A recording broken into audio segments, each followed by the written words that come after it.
समाजाला ना ती भीती वाटते. विशेषतः आधीच्या हं. जनरेशनला ती भीती वाटते, की हे सगळं आलं, तर हे काय होणार? मग लग्न संस्थेचं काय होणार? याचा पोटातला अर्थ असतो, की कुटुंब संस्थेचं काय होणार? आम्हाला दोघांना एकमेकांबरोबर राहायचं आहे. तर त्याला सँक्शन करणारे तुम्ही कोण? हा त्यातला एकमेव मुद्दा आहे. हं. मग ते कोणी सरकार असा, देव असा, कुटुंब किंवा पालक असा, समाज असा, तुमच्या सँक्शनवर आमचं नातं चालणार नाहीये. ट्रस्ट इश्यूज हे तर अगदी इतकं हं. वारंवार हो. ऐकू हो. येतंय.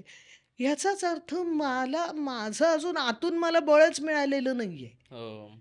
आणि मग मी एक उडी मारतीये. मग ती लग्नात मारली काय आणि लिव्ह इन रिलेशनशिपमध्ये मारली काय? लग्नामध्ये निदान सगळे उभे असतात. एक ठरलेली चौकट असते. त्याच्यात फिट व्हावं पुन्हा. हे चांगलं आहे अशातला मुद्दा नाही. पण ही मानसिकता जर तयार केली नाही आणि हं. तुम्ही स्वतःला सक्षम केलं नाही, जे पर्याय हं. निवडायचे आहेत त्याच्यासाठी, हं. हं. तर मग हे घोळ होतच राहणार. तुम्हाला फक्त मजा मारायची आहे का? असा जर प्रश्न त्यांच्याकडून येत असेल, तर त्यांना उलटा प्रश्न विचारायला पाहिजे, की मग लग्न झाल्यानंतर मजा नसते का? हे तुम्ही मान्य करताय का? आणि कदाचित म्हणजे बऱ्याच पालकांकडे बघताना ते खरंही वाटू शकतं आपल्याला. लिव्ह इन रिलेशनशिपमध्ये पण मला हल्ली असं जे जाणवतं, की खूप मुलं-मुली ना खूप लवकरच्या वयात हे निर्णय घेत आहेत. म्हणजे जरा हं. कुठेतरी आर्थिक स्वातंत्र्य आलं, जरा कुठेतरी आपण एक भाड्याने घर घेऊन एकत्र राहू शकतो, वीकेंडच्या पार्ट्या करू शकतो, अमुक करू शकतो आणि आपल्याला हवं तसं स्वच्छंद हे जगू शकतो. पण तरी त्याच्या बरोबरीने आपल्या काही इंटिमसीच्या नीड्स आहेत, तर मग ते लिव्ह इन. कुठल्याही वयाच्या, कुठल्याही जातीच्या, कुठल्याही धर्माच्या यांना एकत्र राहावंसं वाटणं आणि ते आता या म्हणाले जसं की साहचर्य, प्रेम, सहजीवन याच्या ओढीतून वाटणं, याला आपण काही महत्त्व देणार की नाही? हा तो हं. प्रश्न आहे. हं. म्हणजे हं. लिव्ह इन हा शब्द क्षणभर बाजूलाच ठेवूया. मला असं म्हणायचं की ही व्यक्तीची गरज, प्रेमाची गरज, मानसिकता असं म्हणून आपण त्याला एक आदराचं स्थान देणार की नाही? हा एक प्रश्न आहे.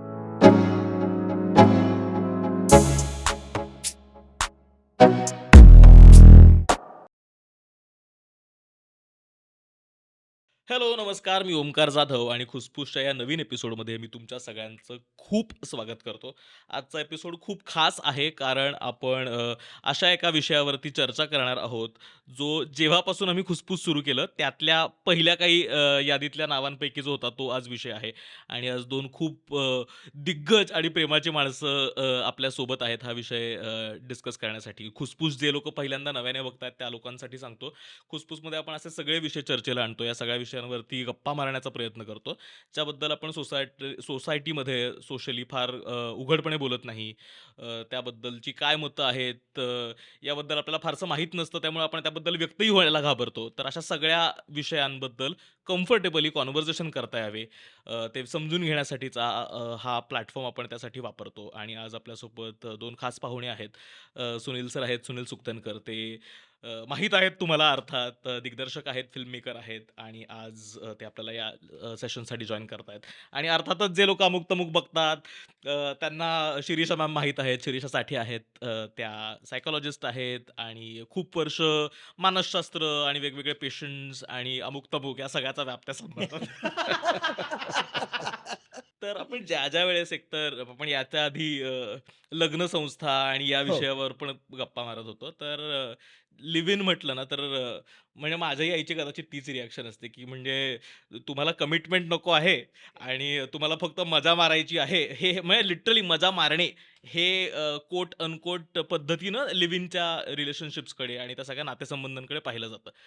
तर एकतर लिव्ह इन म्हटलं तर ते समाजाने स्वतःवर घालून घेतलंय किंवा ठरवून घेतलेली जी लग्न संस्था आहे, ते स्ट्रक्चर आहे, त्याच्या बाहेर पडून जे कोणी जोडपी आहेत, स्त्री-पुरुष किंवा जे कोणी जेंडरची असतील, ते एकत्र राहतात आणि मग त्या नात्याला काय नाव द्यायचं वगैरे पासून क्वेश्चन केलं जातं. तर ज्यावेळेस लिव्ह इनकडे सोसायटल स्ट्रक्चरमधनं बाहेर बघतो, त्यावेळेस एकतर त्याचा आउटलुक आत्ता पण काय आहे या सगळ्या याच्यामध्ये त्याच्यापासून आपण सुरुवात करू शकलो तर. हो, तू आत्ता म्हणालास ना, तसं मला असं वाटतं, की त्याच्यातच त्या प्रश्नाचं उत्तर आहे की काय, असं एक प्रश्न विचारून बोलता येऊ शकेल, हो. की लिव्ह इन असं कोणी आपल्या मुलांनी-मुलींनी आपल्या पालकांना म्हटल्यानंतर, म्हणजे तुम्हाला फक्त मजा मारायची आहे का? असा जर प्रश्न त्यांच्याकडून येत असेल, तर त्यांना उलटा प्रश्न विचारायला पाहिजे, की मग लग्न झाल्यानंतर मजा नसते का? हे तुम्ही मान्य करताय का? आणि कदाचित म्हणजे बऱ्याच पालकांकडे बघताना ते खरंही वाटू शकतं आपल्याला. तर मला असं वाटतं, की यातच त्या लिव्ह इन या मुद्द्याचं जे वलय आहे ते आहे. हो. कारण म्हणजे मला असं वाटतं, की आपली जी समाज व्यवस्था आहे, तिने लग्नसंस्था ही म्हणजे ते म्हणताना आपण सगळं म्हणतो 2 जीवांचं मिलन वगैरे किंवा 2 कुटुंब एकत्र येणं, हे सगळे पुस्तकी वाक्प्रचार आपण खूप करतो. पण त्याच्यापेक्षा जास्त पॉप्युलर असलेला एक वाक्प्रचार आहे तो म्हणजे की लग्न म्हणजे तडजोड, लग्न म्हणजे कॉम्प्रोमाईज. हो. हं. आणि त्यामुळे आणि मग ते अर्थातच होता शेवटी ते बाईकडेच येतं, की ते हं. बाईने केलेलं कॉम्प्रोमाईज. मग तिच्या त्यागावरती कशी कुटुंब संस्था उभी राहिली. माझी आई, माझी मावशी, माझी आजी, माझी काकी यांनी जे काही केलं त्यांनी कसं कुटुंब बांधून ठेवलं. अगदी. म्हणजे थोडक्यात मी त्या बाईने खस्ता खाल्ला आणि तुम्ही मजा मारल्या, हो. हां. असा त्याचा अर्थ होतो. तर हे या सगळ्यावरती जी कुटुंब संस्था उभी राहिली त्याचा तो पाया म्हणून लग्न संस्थेला वापरायची आपल्याला सवय लागलेली आहे. आणि त्याच्यापेक्षा वेगळं काहीतरी म्हणून माणसं आम्हाला एकमेकांबरोबर राहावंसं वाटलं म्हणून राहिली. याला काही शब्द सापडेना. त्यातून हा हं. लिव्ह इन शब्द आलाय असं मला वाटतं. आणि हं, त्यामुळे मला असं हं. वाटतं, की त्या मजा मारणे या प्रश्नाला असं म्हणायला पाहिजे, की अरे हो, खरंच म्हणजे त्यासाठीच आम्हाला एकत्र राहायचं. खरं. कारण आम्हाला एकमेकांबरोबर मजा वाटते म्हणून आम्ही एकत्र राहायला लागलो आणि ती मजा मारायची आहे म्हणूनच एकत्र राहणार आहोत. असं म्हणजे अगदी छातीठोकपणे सांगायला हरकत नाही. अगदी. मी आता सुनील म्हणला तसं, की आनंद आणि एकमेकांबरोबरच्या साहचर्यामधला आनंद, ही गोष्ट लग्न ह्या संस्थेमध्ये केव्हा मागे पडली, अ, हे आपल्याला खरंच नाही लक्षात आलं. एकतर लग्न ही बरीचशी ड्युटी बाउंड होती. म्हणजे ती कर्तव्य आणि त्या संदर्भात. त्याच्यातनं ठोक अपेक्षा होत्या, की एक स्थैर्य मिळावं, एक सिक्युरिटी मिळावी, एक हं. आश्वस्त हे असावं आणि अर्थातच त्याच्यातनं पुढची पिढी जन्माला यावी आणि मग ते कुटुंब चालू राहावं. हा जो एक अगदी मूळ त्याचा गाभा होता ना, आता तो गाभा जेव्हा होता आणि जेव्हा तो सुसंगत होता. कारण हं. ते मूल तिथेच जगायचं, म्हणजे तिथेच जन्माला यायचं, तिथेच वाढायचं. बहुतेक वेळेला त्याचा अर्थार्जनाचा व्यवसाय सुद्धा जो घरातला आहे तोच तोच असायचा. असायचा. त्यामुळे मुळातच स्थैर्य देणारं अशी जी एक त्यातनं अपेक्षा अपेक्षा. होती, हं. तो भाग इथे खूप महत्त्वाचा होता. पण नंतर-नंतर ते जसं बदलायला लागलं ना, तसा आपण त्याचा काही विचारच केला नाही. हं. म्हणजे मी असं नेहमी म्हणते, की "you cannot play new games with old rule book." So आता हे जर सगळं बदलतंय आणि गेल्या काही वर्षांमध्ये तर ते जास्ती मोठ्या प्रमाणात ते बदलायला लागलं आहे. तर मग त्याच्यामध्ये जे वेळोवेळी बदल व्हायला पाहिजे होते, त्याविषयी ते सोडून ते रिजिड जितकं होत गेलं ना, हं. तितकी मग त्यातनं पुढच्या पिढ्यांना ना त्यात बदल करण्याची गरज वाटायला लागली. हं. आणि मग हं. ही कल्पना आत्ता येताना ती पाश्चात्य ह्याच्यातनं आली हे खरं आहे. म्हणजे हो. आपल्याकडे होती का नव्हती इथे आपल्याला जाण्याची गरज नाही. पण आत्ता ती आली ती पाश्चात्य संस्कृतीतून आली. संस्कृतीतनं आली. अ, कारण तिथे तो पहिल्यापासून इंडिव्हिज्युअलिस्टिक होतं हं. आणि आत्ता ते परत इथं सगळा तो सांधा बदल म्हणजे बदलत पण नाहीये खरं तर.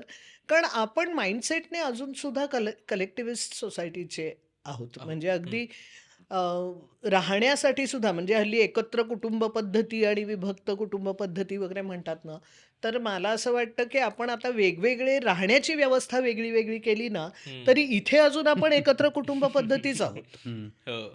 तर हा जो सगळा आत्ता हे आहे ना, तो मला म्हणजे हा जो फ्रॅक्चरच होतो. म्हणजे हे 2 स्वतंत्र एंटिटीज होत आहेत. हं. म्हणजे हं. अ, आणि म्हणून तो मला असं वाटतंय, की खूप लोकांना ना तो ह्याला पर्याय असं म्हणून ते झेपत नाहीये. हं. मग त्या लग्न संस्थेला जे काही त्याच्यातला अभिप्रेत अर्थ होता, तो नंतर-नंतर जो बदलत गेला आणि आत्ताच्या घडीला मी मागेही एकदा म्हटलं होतं, की त्या नात्यामधनं आता पूर्वी जे अपेक्षित होतं ते अपेक्षित आहेच आहे. म्हणजे स्थैर्यही अपेक्षित आहे, सुरक्षितताही अपेक्षित आहे. अं, पण त्याच्या जोडीला आता भावनिक काय म्हणता येईल इमोशनल कनेक्ट पण हवा आहे. इंटलेक्चुअल कॉम्पॅटिबिलिटी पण हवी आहे, रोमॅन्स पण हवा आहे, पॅशन पण हवं आहे. हे सगळं लग्न संस्थेला कधीच अपेक्षित नव्हतं. तर हा जो सगळा बदल होत गेला, ह्या अपेक्षा ज्या बदलत गेल्या, त्यानुसार लग्न संस्था म्हणजे इन्स्टिट्यूशनल मॅरेज ज्याला आपण म्हणतो, त्याच्या बदलाकडे कोणी फारसं लक्ष दिलं नाही. हं, आणि हं. त्यामुळे मग हे पर्याय वेगवेगळे एक्सपेरिमेंट करण्याची आणि एक्सप्लोर करण्याची ह्या सगळ्या ज्या शक्यता निर्माण झाल्या, त्या इथून झाल्या मला असं वाटतं. ज्यावेळेस आपण आता 2 वेगवेगळ्या संस्थांबद्दल बोलतो आहोत ना, तर लिव्ह इन ही एक संस्था पाहिली आणि मॅरेज ही संस्था जर पाहिली, तर म्हणजे ऑलरेडी आपण एक नवी संस्था उभी होतीये किंवा नवीन संस्था म्हणून त्याचा जर विचार करायचा असेल, तर लग्न आणि लिव्ह इन यात फरक काय आहे मुळात? म्हणजे लग्नामधनं ज्या अपेक्षा आहेत, लग्नाकडनं ज्या एक्स्पेक्टेशन्स आहेत, त्यातल्या ड्युटीज आहेत, म्हणजे का ते फक्त एवढंच आहे, की तुम्ही फक्त 4 फेरे घ्यायचे किंवा एका कागदावरती सही करायची आणि तुम्ही सोसायटीसाठी लीगली बाउंड नवरा-बायको आहात, म्हणजेच फक्त लग्न आहे, का लिव्ह इन मधल्या त्या कंपॅनियनशिपमधल्या अपेक्षा वेगळ्या आहेत? नाही, मला तरी काय वाटतं, की मुळात या सगळ्या प्रश्नाच्या मुळाशी एक मुद्दा असा येतो, की अ, बहुसंख्य सगळ्यांच्या मानसिकतेमध्ये या काही मानवनिर्मित संस्था आहेत, असंच आपण मुळात मानतच नाही. हं. आपल्याला ते काहीतरी दैवदत्त आहे असं वाटतं. म्हणजे गिव्हन. म्हणजे जन्म, त्याच पद्धतीने लग्न, त्याच पद्धतीने मुलं होणं, हे सगळं काहीतरी जणू काही दैववशात होत असतं, असं अगदी. आपल्याला वाटतं. आणि म्हणजे काही वर्षांपूर्वीपर्यंत या सगळ्याच्या पद्धती वेगळ्या होत्या, हे आपल्याला माहिती असूनही आपण असं म्हणतो. हं, आणि हं. आपण त्याच्यात सोयीस्कर बदल करून घेतले. म्हणजे ते जे नाही, नाही, गुरुजी हे विधी पटकन करून टाका वगैरे, हे हे हुशारी आपण केली. हो. तिथे आपलं काही ते देवा-ब्राह्मणांच्या साक्षी आणि त्याच्यामधलं ते सगळं महान संस्कारांचं महत्त्व वगैरे असलं काही आपल्याला काही वाटत नाही, प्रामाणिकपणे बोलायचं हो, तर. हो, हो. अगदी. पण आपण बडबड करताना मात्र ते सगळं म्हणतो. तर मुळात आधी मला असं वाटतं, की एकूण कुटुंब संस्थेने हे लक्षात ठेवायला पाहिजे, की मुळात कुटुंब संस्था, लग्न संस्था या सगळ्या मानवनिर्मित संस्था आहेत आणि हं, मानवाच्या एका सगळ्या उत्क्रांतीमध्ये वेगवेगळ्या टप्प्यांवर वेगवेगळ्या गोष्टी घडत-घडत त्या कुठेतरी आलेल्या आहेत. हं, मला कॉलेजमध्ये असताना फार प्रश्न पडायचा बरं का, की म्हणजे मी काहीतरी कारणामुळे कॉमर्सला गेलो. मला हं. केवळ नाटक करायला वेळ हवा होता म्हणून. आणि माझे काही मित्र-मैत्रिणी आर्ट्सला शिकत होते, तर त्यातल्या काही मुली सोशिओलॉजी वगैरे शिकत होत्या आणि त्या मला काय-काय सांगायच्या. मी म्हटलं, "अरे, काय इंटरेस्टिंग आहे." आणि त्यांच्याकडनं मला हे मुद्दे पहिल्यांदा कळले, हो. की अरे सोशिओलॉजी, सायकॉलॉजी याच्यातून हे मानवी उत्क्रांती, अमकं-ढमकं त्यातून हे सगळं. आणि मग मला असं वाटलं, की बापरे! या मुलींचं आयुष्य आता बदलणार. कारण त्यांना लक्षात आलं, की लग्न, मंगळसूत्र या सगळ्या गोष्टी या सगळ्या मानवनिर्मित आहेत. त्या आत्तापर्यंत अशा नव्हत्या. वेगवेगळ्या प्रदेशात, वेगवेगळ्या जातीमध्ये त्या वेगळ्या असतात. पण तसं काहीच झालं नाही. ते सगळ्याजणी त्याच रटमधून पुढे जात राहिल्या. त्यांना ती तशी स्थळं सांगून यायला लागली. त्या त्याला तशाच घाबरायला लागल्या. त्यांनाही तेच तडजोडीचं सांगितलं गेलं. मग अगदी. मला असं वाटलं, की ह्या शिक्षणातून आपल्याला काहीच मिळत नाही. नाही. म्हणजे मग ते शिक्षण ही पुन्हा अशीच एक संस्था आहे.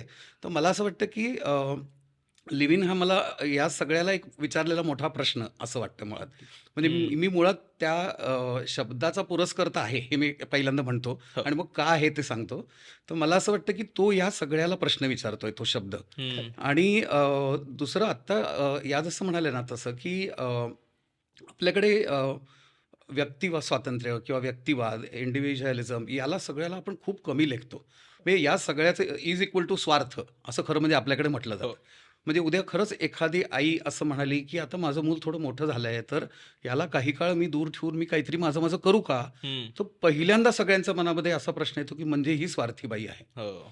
तर हे जे होतं ना आपल्याला, की याचा अर्थ आपण भूमिका आणि त्या निभवणं आणि त्या सगळ्या या कुटुंब संस्थेने आणि लग्न संस्थेने, विवाह संस्थेने दिलेल्या भूमिका निभवणं, याला इतकं अत्युच्च स्थान दिलेलं आहे, की व्यक्ती नावाच्या गोष्टीला काही महत्त्व नाही. अगदी. हं. आणि या या उलट मला असं वाटतं, की लिव्ह इन हा शब्द तुम्हाला काय ऑफर करतो आहे, तर तुम्ही मगाशी तू खूप चांगलं सांगितलंस. म्हणजे आपण फक्त स्त्री-पुरुष या बायनरीविषयी सहजगत्या बोलतो, पण 2 पुरुष असतील, 2 स्त्रिया असतील. अगदी. यातल्या कुणालाही कुठल्याही वयाच्या, कुठल्याही जातीच्या, कुठल्याही धर्माच्या यांना एकत्र राहावंसं वाटणं आणि ते आता ह्या म्हणाल्या तसं, की साहचर्य, प्रेम, सहजीवन याच्या ओढीतून वाटणं, याला आपण काही महत्त्व देणार की नाही, हा तो हं, प्रश्न आहे. हं, म्हणजे हं. लिव्ह इन हा शब्द क्षणभर बाजूलाच ठेवूया.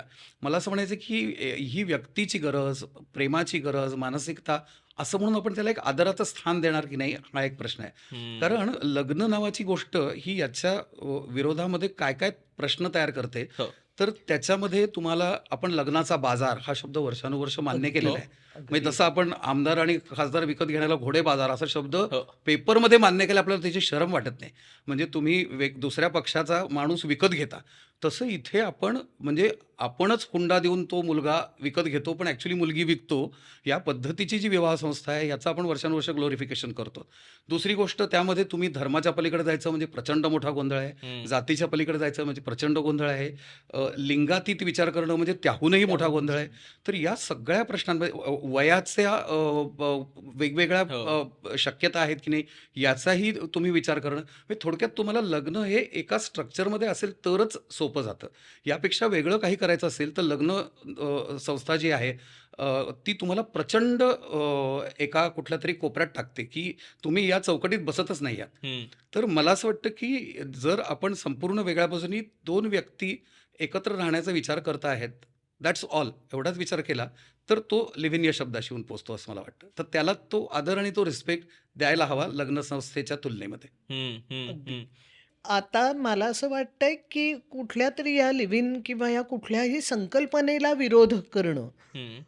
मग त्यातलं लिंगाच्या पलीकडे जाऊन, जेंडरच्या पलीकडे जाऊन किंवा सेक्शुअल ओरिएंटेशनच्या पलीकडे जाऊन साहचर्य आणि ह्या सगळ्याचा एक विचार करणं, अ, आणि त्यानुसार काहीतरी जे फ्युचर ओरिएंटेड आहे, की जिथे काही बेसिक गोष्टी जपलेल्या असतील, काही मूल्य जपलेली असतील, रिस्पेक्ट असेल, इक्वालिटी असेल, हा जो सगळा भाग आहे तो जपलेला असेल. ह्या संदर्भात आपण काय करू शकतो, हं. असं केल्याशिवाय लग्नसंस्था ही आत्तापर्यंत जशी चालली, त्याचं म्हणजे एक्सटेन्शन ऑफ द पास्ट ह्या पद्धतीने लग्नसंस्था इथून तुम्ही किती वाटेल तो विरोध केला तरी ती टिकणार नाहीये हे नक्की. आणि भीती मला असं वाटतं लोकांना तीच वाटते, की त्याचं एक्सपेरिमेंटेशन करायचं, एक्सप्लोर करायचं म्हणजे त्याच्यात काही अनसर्टन्टीज आल्या, काही अनपेक्षित चॅलेंजेस आले. मग ते कायद्याच्या दृष्टीने असो, आर्थिक दृष्टीने असो किंवा अशा काही मुद्दे, की जे अजून आपण नाही विचार केलेला, असे काही प्रश्न आले, तर त्याचं काय करायचं? त्याच्यापेक्षा हीच एक जी एक स्ट्रक्चर्ड संस्था आहे, त्याचं सगळं गिवन आहे. जे काय त्याचं भलं-बुरं आहे ते सगळं माहिती आहे. तेच ठोकत राहिलं तर बरं चालेल. असा जो एक मला असं कायम वाटतं, की समाजाला ना ती भीती वाटते. विशेषतः आधीच्या हं. जनरेशनला ती भीती वाटते, की हे सगळं आलं तर हे काय होणार? मग लग्न संस्थेचं काय होणार? याचा पोटातला अर्थ असतो, की कुटुंब संस्थेचं काय होणार? हं. हं. आणि मग तिथे ती सगळी एकटेपणाची भीती, कारण मगाशी मी म्हटलं तसं, की आपण कलेक्टिव्हिस्ट सोसायटीचे हे आहोत. त्यामुळे आपली बिलीफ आणि व्हॉट कॉन्स्टिट्यूट्स गुड लाईफ, चांगलं आयुष्य कशाला म्हणायचं, who to be, what to be, हे वेळोवेळी जे डिफाईन केलं गेलं आहे, हं. त्याच्यामध्ये व्हॉट कॉन्स्टिट्यूट्स गुड लाईफ याच्यामध्ये लग्नसंस्थेचं स्थान खूप वरचं होतं. मग त्याला ती लग्न असणं, मग ते टिकणं, म्हणजे खरं तर लग्नाची यशस्वीता ही 2 ॲक्सिसवर मोजतात. एक स्टॅबिलिटीचा आणि एक सॅटिस्फॅक्शनचा. पण भारतामधली लग्न, माझ्याकडे आता आकडेवारी नाहीत, परंतु तो सर्व्हे असं सांगतो आहे, की भारतामधली लग्न ही स्टॅबिलिटीच्या ॲक्सिसवरती खूप जास्ती स्कोअर करतात. सॅटिस्फॅक्शनच्या ॲक्सिसवरती ती खूप कमी स्कोअर करतात. हं. कारण ते टिकवायचं. हं. म्हणजे अगदी एक जनरेशन अलीकडेपर्यंत getting married was enough of a reason to stay married. Right. हो, हो. तर ती ह्या गोष्टींमध्ये जास्ती वाटायला लागली किंवा मग व्हॉलंटरी चाइल्डलेसनेस आला, की हं. नको आहे आम्हाला मूल. हो, मूलच ही नकोय. संकल्पना मग लग्नाच्या त्या सगळ्या बेसिक ढाच्यावरच आघात करणारी झाली ना. हं. म्हणून मग त्याही विषयी खूप मोठ्या प्रमाणात आता बोललं जातं. हं. मुळात तो अधिकार एकतर स्त्रीकडे आला आणि स्त्रीला हे हं. म्हणण्याचा अधिकार प्राप्त झाला, हे एक ट्रान्झिशन आलं. तरीसुद्धा अजून परत माइंडसेट वाईज आपण अजून तिथेच आहोत. हं. त्यामुळे अशी जी यंत्रणा ना, जी रिजिड असते आणि ती बदलत्या गरजांना प्रतिसाद देत नाही, तिला एक्सपायरी डेट लावायला लागते ती. हं. हं. पण नुसतीच ती नाही असं म्हणून ते चालत नाही. कारण मी कौटुंबिक हिंसेच्या प्रश्नावर पण काम करते आणि त्या बाबतीत मला एक नेहमी असं वाटतं, की जे नातं मुळात स्टेबल नाही ना, स्थिर नाही, ते समाजाला स्थैर्य देतंय. हा जो विरोधाभास आहे ना आपल्या सामाजिक ह्याचा विचारातला, तो मला असं वाटतं, की आता सगळ्यांनी डोळे उघडून प्रश्न विचारण्याची आणि त्याच्यातनं जे जे काही म्हणून अनपेक्षित, अपेक्षित जे काही समोर येईल, त्याला समाज म्हणून देऊ ना तोंड. हं. अशी भूमिका घेतल्याशिवाय ना, नाहीतर मग ते 2 तट पडायचे. दोघांनी opposite sides of the table हां. असं बसायचं आणि मग गोळ्या ते झाडायच्या. म्हणजे तो लहानपणी चॅलेंजचा गेम खेळायचो ना, हो, पत्त्यामधल्या माझ्या हो, 2 सत्या, मग माझ्या 3. हं. हो. म्हणजे एकच कॅट आहे तरी 10-10 सत्या झाल्या तरी चॅलेंज कोण करणार? हा जो मुद्दा आहे ना, हं. हा मला असं वाटतंय, की आता अ, सगळ्यांनीच आणि म्हणजे मग आधीच्या जनरेशनने सुद्धा म्हणजे ह्याच्यासाठीच्या आता म्हणजे आय एम ग्लॅड की तू आज हा विषय घेतलास, की ह्याविषयी आता बोललं जाण्याची गरज आहे. हं. आणि ते विरोधात आणि हे नाही तर हे ह्या कारणासाठी झालंय ना, मग ह्या गरजा ॲड्रेस करू ना आपण. हं, हं. व्हॉलंटरी चाइल्डलेसनेस आहे, नाही आम्हाला मूल जन्माला घालायचं आहे, तर करूया ना मान्य. काय त्याने असं मोठं होणार आहे? हं. तर हे जे प्रश्न आहेत, मग ते व्यक्ती स्वातंत्र्य म्हणून किती, सामाजिक हे म्हणून किती आणि मग तो विचार मग फक्त लग्नाच्याच बाबतीत करायचा नाही. हो. बाकी ठिकाणी सामाजिक ज्या अनिष्ट प्रथा आपण जन्माला घालतो आहोत, ते ते चालूच आहे. हं. पण काहीतरी बदल करायचा आहे मात्र काही गोष्टी आल्या, की त्याला जी रिॲक्शन येते ना, तिथे मला असं वाटतं, की सगळ्यांनीच म्हणजे काय म्हणतात, मुळात कुटुंबातल्या मोठ्या व्यक्तींनी जर ही किंवा आजी-आजोबांच्या ह्यांनी जर हा विचार निदान करायला सुरुवात केली ना, तर कदाचित हे सगळं मिळून मग आपलं म्हणून एक काहीतरी मॉडेल इमर्ज होईल, जे कलेक्टिव्हिस्ट सोसायटीला पण हं. हे आहे. हं. कारण म्हटलं तसं की लग्न संस्थेचं काय म्हटलं, की पाठोपाठ आपल्याकडे शेपूट धरून कुटुंब संस्थेचं काय? हं. हा जो मुद्दा येतो, तो मग इतका भेडसावणारा राहणार नाही बरोबर. आपल्याला. मला आता आपण परमनन्स आणि या गोष्टींबद्दल बोलत होतो ना, की कारण लग्न संस्था ज्यावेळेस आपण बघतो त्यावेळेस it comes with certain values, त्याचे काहीतरी एथिक्स आहेत आणि ज्यावेळेस त्या संस्थेपेक्षा बाहेर काहीतरी एक वेगळ्या संस्थेत अ, वर विश्वास ठेवला जातोय किंवा लिव्ह इनकडे पाहिलं जातंय, तर ती आपण फक्त हे याला विरोध करत आहे म्हणून हे वाईट आहे, या पद्धतीनं बघण्यापेक्षा हे काय ग्राउंड्सवरती म्हणजे लिव्हिंगचे काय एथिक्स आहेत आणि लिव्हिंगचे काय व्हॅल्यू सिस्टीम आहे, मुळात मला वाटतं ते थोडं समजून घेणं पण गरजेचं आहे. कारण ते काय आहे ना हेच माहीत नाही आहे. म्हणजे जर मला लग्नाकडनंच्या अपेक्षा ज्या आहे, लग्न संस्थेकडनंच्या, जे लग्न केल्यानंतर, त्या विधी केल्यानंतर, ती सही केल्यानंतर जे मिळतं, त्या ज्या रिस्पॉन्सिबिलिटीज शेअर्ड आहेत, त्याच अपेक्षित आहेत का मला लिव्ह इनकडनं? आणि जर त्या असतील, तर मग त्या वेगळ्या एका संस्थेची गरजच काय आहे? म्हणजे लिव्ह इन आणि लग्न ह्या 2 वेगवेगळ्या संस्था जर असतील आणि त्यांच्या अपेक्षा सारख्या असतील, तर फक्त सही न करण्याचाच फरक आहे का? हे थोडंसं समजून घ्यायला आवडेल मला.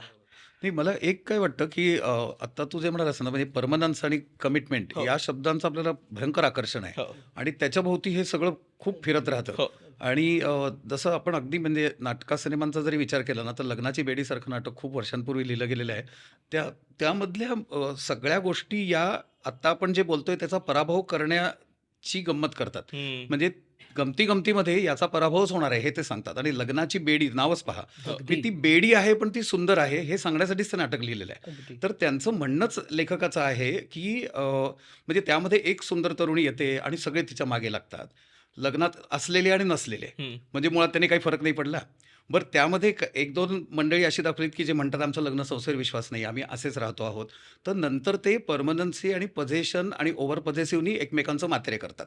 असं त्यात दाखवलेलं आहे. हं. तर आता या ज्या सगळ्या गमती आहेत, तर मला असं वाटतं, की हे वर्षानुवर्ष आपण का सांगतोय? तर सारखं नातेसंबंध जोडणाऱ्या किंवा प्रेमात पडणाऱ्यांना घाबरवण्यावरती आपली सगळी संस्कृती उभी आहे, अगदी. की बघा हं, तो तुला हं. दगाफटका करून पळून जाईल सोडून किंवा जाईल. ती मुलगी ना ती त्या तमक्याबरोबर सुद्धा काहीतरी करेल आणि मग बसशील तू ओरडत. हं. हे जे काही आहे याच्या भोवती जर आपण हे सगळं उभं करणार असलो, तर मुळात मग लग्नाची सही किंवा 7 फेरे घेतल्यानंतर हे हे सगळं करणार नाही याची कुठली गॅरंटी आहे? तर ही गॅरंटी फक्त अशी दिली जाते, की तुमच्यावरती एक सामाजिक प्रेशर असं येणार आहे, करेक्ट. लग्न हं. संस्था नावाचं, की मग माणसं व्यवस्थित करतात. म्हणजे पूर्वी तर ते बिचाऱ्या मानसिक आजारी माणसाबद्दल म्हणायचे, की त्याचं किंवा तिचं लग्न अगदी. करून द्या म्हणजे सगळं ठीक हो, होईल. हो, सगळं हो, ठीक विशेषतः होईल. पुरुषाचं. हो, हे इतकं भयंकर होतं. म्हणजे कशा-कशाचा उपाय म्हणून आपण लग्न वापरलेलं आहे फार. अगदी. तर हे त्याच्या सगळे पुढचा एक उपाय लग्न नीट चालत नसेल तर मूल होऊ द्या. हां, मध्ये मग आणखीन पुढे. हो. हे अजून म्हणजे थेरपिटिक युजेस ऑफ मॅरेज आणि म्हणजे थेरपिटिक आपण युजेस ऑफ हॅव्हिंग अ भयंकर चाइल्ड. एक्सपेरिमेंट्स केलेले आहेत पूर्वी. त्यामुळे मला असं वाटतं, की खरं तर एक्सपेरिमेंटला न घाबरणारा आपला समाज आहे असं आपण म्हणायला पाहिजे. हं. पण ते फक्त त्या पठडीमधले असतील तर आम्ही ते चालवून घेणार. हं. हा एक मुद्दा. दुसरं मला असं वाटतं, की त्या बेडीमध्ये असल्यानंतर तू आत्ता मगाशी या म्हणाला तसं की ते निभवत राहण्याची खात्री मिळते, हं, याच्यामुळे ते आकर्षक आहे असं ठसवलं गेलेलं आहे. अगदी. तर हं. मला असं वाटतं की याच्या विरुद्ध लिव्ह इन नावाचा जो शब्द आपण वापरतोय, आपण त्याला एक मॉडेल असं जर मानलं, तर हो. ते मॉडेल मुळात यावर आधारितच नाही आहे. हा एक करेक्ट. पहिला मुद्दा. करेक्ट. की तो समाजाच्या कुठल्यातरी प्रेशरमुळे किंवा धार्मिक म्हणजे देवाब्राह्मणांच्या साक्षीने किंवा सहीच्या किंवा कुटुंबाला सांगितलंय, सगळ्यांना सांगितलंय, तर आता काय करणार? अशा कुठल्याही प्रेशरसाठी एकमेकांबरोबर राहणं टिकवून धरण्याची त्यात गरज नाही. आणि मला असं वाटतं की हे भयानक आहे असं म्हटलं जातं आणि मला तेच सगळ्यात चांगली गोष्ट आहे अगदी. असं वाटतं. अगदी. की हं. मला असं वाटतं की प्रेशर खाली येऊन तुम्ही एकमेकांबरोबर राहत असाल, तर त्याचं ग्लोरिफिकेशन करणं आपण बंद करूया आणि प्रेमापोटी एकमेकांबरोबर राहावंसं वाटलं, तर ते जास्त महत्त्वाचं आहे. जास्त गोड आहे, छान आहे. म्हणजे फार ग्रेट वगैरे नाही, ती गोड आहे, छान आहे, नॅचरल आहे असं हो, मला वाटतं. हो. अगदी. आता याच्यात दुसरी गोष्ट अशी पण मला वाटतं की परमनन्सी नावाच्या गोष्टीचं आकर्षण जे मी म्हटलं त्याच्यात, तर म्हणजे बुद्धापासून विपश्यनेपर्यंतच्या सगळ्या संकल्पनेत अनित्य हा इतका सुंदर शब्द हो. वापरलेला आहे. म्हणजे बुद्ध जो म्हणतो की ती ती पेशी आज आहे, ती पुढच्या क्षणी मेलेली आणि नवीन पेशी जन्म घेते. इतके जर आपण सगळे अनित्य आहोत, तर कुठल्या परमनन्सीच्या मागे आपण लागतो अगदी. हे एक मला कळत नाही त्याच्यात. तर मला असं वाटतं की ही परमनन्सी ही या लिव्ह इन नात्यामध्ये मी वेगळ्या प्रकारे फ्रेझिंग करू इच्छितो, की दररोज आम्ही नव्याने प्रेमात पडत राहतो. त्यामुळे ते नातं परमनंट असण्याची गरज नाही आहे. प्रत्येक दिवशी ते अनित्य आहे, पण नव्या-नव्या डिस्कव्हरीतून आम्ही पुढे-पुढे जाणार आहोत. तर आता परमनंट झालं बरं का, म्हणजे तुम्ही स्टॅग्नंट झालात ना. करेक्ट. मग नवीन डिस्कव्हरीला, नवीन शोधाची गरजच नाही आणि मग शिळे व्हा, आळशी व्हा, एकमेकांना कंटाळा, पण एकमेकांना धरून राहा. करेक्ट. हे मॉडेल जर एकीकडे आपण मानत असू हं. विवाह संस्थेचं प्रतीक म्हणून, तर मला असं वाटतं त्याला ही कन्सेप्ट चॅलेंज करते आहे. अगदी. हं, आणि हं. याच्या पलीकडे काही मुद्दे जे उरतात ना, की नेहमी म्हणजे मला सुद्धा अनेकदा जेव्हा मी बोलायचो या विषयावरती, तेव्हा सगळ्यांचे प्रश्न होते, पण वृद्धांची काळजी आणि लहान मुलांची काळजी. हो. तर मला असं वाटतं, की मानवाच्या उत्क्रांतीमध्ये हा अत्यंत महत्त्वाचा पडलेला प्रश्न आहे. खरंच आहे. पण याला पर्याय अजून कोणाला सापडलेला नाही आहे. आपल्याला हं, त्यांची काळजी घ्यावी लागते. कारण हं. मूल जन्माला आल्यानंतर ते एका काळापर्यंत ते काही आपल्या आपण इतर प्राण्यांसारखं चालू बोलू शकत नाही. त्याला सांभाळावं लागतं. तर मला असं वाटतं, की दुसऱ्याची काळजी घेणं, प्रेमाने दुसऱ्याला आपलंसं करणं, मन जिंकणं, या ज्या काही व्हॅल्यूज आहेत ना, या कोणी नाकारत नाही आहे. या हं. स्वतंत्र आहेत. या लग्नाची सही किंवा 7 फेरे घेतल्यानंतर तुम्हाला करेक्ट. अचानक करेक्ट. देव देतो असं नाही आहे. नाही. हो. आणि जी माणसं या सगळ्यातून गेलेली आहेत ना, ती या सगळ्या गोष्टी झटकून पण निघून गेलेली आहेत. हं. त्यामुळे तुम्ही जबाबदाऱ्या झटकणारे नवरे बघितलेले आहेत. आई-बापांची जबाबदारी टाकून पळून गेलेली मुलं बघितलेली आहेत. तर हे सगळं पाहून सुद्धा आपण जर तेच ग्लोरिफाय करणार असलो, करेक्ट. तर तुम्ही या मॉडेलला प्रश्न तरी काय विचारत आहात, असं मला अगदी. वाटतं. हं, आणि हं. शेवटचा जो तुझा मुद्दा होता, की पण मग खरंच या दोनात फरक काय? हो. तर मला असं वाटतं, की एकच मुद्दा आहे, की आम्हाला दोघांना एकमेकांबरोबर राहायचं आहे. तर त्याला सँक्शन करणारे तुम्ही कोण? हा त्यातला एकमेव मुद्दा आहे. हं. मग ते कोणी सरकार असा, देव असा, कुटुंब किंवा पालक असा, समाज असा, तुमच्या सँक्शनवर आमचं नातं चालणार नाही आहे. एवढंच अच्छा. महत्त्वाचा मुद्दा आहे आणि तो महत्त्वाचा आहे. इट इज अ स्टेटमेंट असं मला वाटतं. हं. आणि ते स्टेटमेंटच्या पलीकडे जाऊन कुणाला कुठल्याही कारणासाठी जर ती सही करावीशी वाटली, करावी लागली, किंवा आता याच्यामध्ये थोडे मुद्दे कदाचित येतील लीगॅलिटीचे, हो, ते मात्र हो, खूप आहेत. कारण हो. आपण म्हटलं तसं की पॅट्रियार्कीपासून ते या ठरलेल्या कुटुंब संस्था या सगळ्या आपल्या कायद्याने आत्मसात केलेल्या असतात. त्यामुळे त्या काउंटवरती लिव्ह इन रिलेशनशिप खूप पराभव होणं शक्य आहे. म्हणजे हं. तुम्हाला प्रॉपर्टी अगदी. राईट्स मिळणार की नाही, अगदी. जोडीने नाव लावता येणार की नाही, मूल जन्माला आलं तर काय, हे सगळे कायदेशीर प्रश्न त्यातनं उपस्थित राहणार आहेत. पण तरी मला असं वाटतं की हा मुद्दा एक उरतोच, की तुम्ही त्या सँक्शनची गरज मानत नाही. हं. हे त्यातलं महत्त्वाचं स्टेटमेंट आहे असं मला वाटतं. हं, हं, अगदी. हं. आत्ता आपण लहान आणि वृद्धांची काळजी याच्याबद्दलचा ज्यावेळेस बोलतो ना, तर आपण लग्न संस्थेला कायम याच पद्धतीनं बघतो, की 2 व्यक्तींचं नाही तर 2 कुटुंबाचं लग्न आहे. तर कायमच तुमच्यावरती त्या कुटुंबाची काळजी घेणं आणि त्यासाठी लग्न करणं हे जोडूनच येतं. तर जर ज्यावेळेस असे कपल्स किंवा अशा 2 व्यक्ती आहेत कुठल्याही लिंगाच्या, एकत्र येतात, एकत्र राहतात, त्यावेळेस मग त्या कुटुंब संस्थेकडनंच्या त्यांच्या अपेक्षा बदलतात का? आणि बदलल्या पाहिजे का? किंवा त्या पद्धतीनं काय नेव्हिगेट होतं? कारण आता तर लग्न नाही झालेलं आहे. म्हणजे हा मग याचा नवरा जबाबदारीच. किंवा हा याची बायको नाही. तर मग तो माझ्यासाठी हे करेल का? किंवा मला त्याच्या आई-वडिलांसाठी, तिच्या आई-वडिलांसाठी करावं लागणार आहे का? हे प्रश्न कसे डील केले जातात? इथे 2 गोष्टी मला असं वाटतं महत्त्वाच्या आहेत, की एक तर आता सुनील म्हणला तसं, की पूर्वी आम्ही विवाहपूर्व असे हे घेत होतो 30 एक वर्षापूर्वी, 30-35 वर्षापूर्वी. तर तेव्हा मी एक विषय घ्यायचे, की हाऊ टू मेक युअरसेल्फ मॅरेजेबल. हां, म्हणजे विवाह हा एक भाग, पण तुम्हाला तर आता आपण मॅरेजेबल शब्द जरी काढून टाकला ना, तरी दोन्हीकडे एक गरज राहतेच, की आपण जोडीदार होण्यासाठी स्वतःला तयार करणं. हं, हा मुद्दा जो पुन्हा म्हणजे ह्या बदलामध्ये हा सांधेबदल जो झालाय जिथे-जिथे म्हणून, तिथे-तिथे हा मुद्दा तेव्हाही दुर्लक्षित राहिला आणि आत्तासुद्धा हं. दुर्लक्षित राहतो आहे. आणि जे मी आधी म्हटलं, की लग्न ही ड्युटी बाउंड होती. ओके. आणि मग तसंच हे साहचर्यसुद्धा जबाबदारी म्हणजे कर्तव्य ह्यापेक्षा सुद्धा जबाबदारीचा भाग आणि त्या जबाबदारीचं भान असणं, हा जो भाग आहे, हा पुन्हा तुम्हाला साहचर्य असेल, you want to develop an intimate relationship तुम्हाला तरीसुद्धा जबाबदारीचा भाग हा त्याला जोडून येतोच ना. हं, तर त्या भागाकडे दुर्लक्ष केलं तर हेही पराभूत होणार आहे आणि ते एनिवेज म्हणजे हं. पराभूत होतच चाललेलं आहे. बरोबर. त्यामुळे हा एक भाग झाला. दुसरा हा जबाबदारीचा मुद्दा बरेच वेळ म्हणजे पॅट्रिआर्कीमध्ये तर तो स्त्रीच्याच खात्यावर कायम जमा हं. केला गेला आहे. आणि तिथे अजून सुद्धा थोडा फरक पडतो म्हणजे घरामध्ये एखाद्या व्यक्तीला म्हणजे सासूला किंवा सासऱ्यांना काहीतरी एखादा मोठा आजार झाला आणि अवघड आहे ते सगळं सांभाळणं आणि मेंटेन करणं. तर अजून सुद्धा अपेक्षा अशीच केली जाते, की घरी कोणी बसावं. हं. तर ते त्या घरातल्या स्त्रीने बसावं हो. अशीच अपेक्षा असते. आता अशा अपेक्षा काही लिव्ह इनमध्ये त्या बदलायला लागणार आहेत. म्हणजे ज्या बाय हं, डिफॉल्ट येत होत्या ना, हं, तशा ते नाही असणार आहेत. आता हं. त्या मुद्दा त्या चॉईसचा असणार आहे. आणि अशा पद्धतीचे चॉईस घेण्यासाठी म्हणजे मी जे परत मगाशी म्हटलं तसं, की हे चॉईस घेण्यासाठी आपण सक्षम केलं का स्वतःला? हं. म्हणजे जिथे बायकांनी हेच असतं बायकांचं आयुष्य असं मानलं, तिथे हेच चाललं. पण जिथून पुढे हे नाही असं असता कामा नये, ह्याला सुरुवात झाली, तसं मग हे जबाबदारीचे मुद्दे निर्माण झाले आणि मग त्या जबाबदारीचं वाटप होणार आहे कसं? कोण त्याची हे घेणार आहे? याविषयी चर्चाच झाल्या नाहीत. हं. आणि म्हणून मग हे सगळे प्रश्न आत्ता पडत आहेत समाजाला, की हे नसेल तर मग ते काय काय करायचं? करायचं? मग नवरा-बायको अगदी भले दुसऱ्या शहरात राहत असतील, तर मुलाचे आई-वडील अजूनही त्याच्याकडे हक्काने जातात दुसऱ्या शहरात राहायला. पण मुलीचे आई-वडील हं, येणं हा अजून सुद्धा हे आहे.